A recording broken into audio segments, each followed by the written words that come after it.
આખી યાત્રા દરમિયાન હજારો ખેડૂત જોડાશે સભાઓમાં.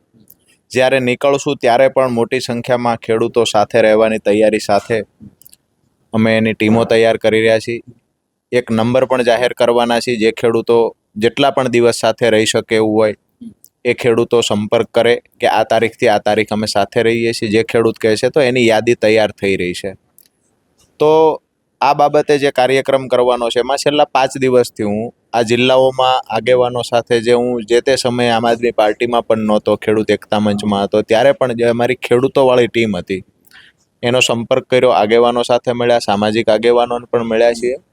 તો એક તો કેટલા ખેડૂતો હાજર રહે છે એની યાદી તૈયાર થઈ રહી છે.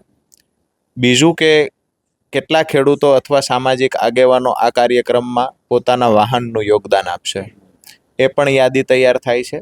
અને દરેક વિસ્તારમાં જ્યાં સભા છે ત્યાં ખરેખર મંડપનું બિલ હશે, ખુરશીનું હશે, ચા પાણી નાસ્તાનું હશે.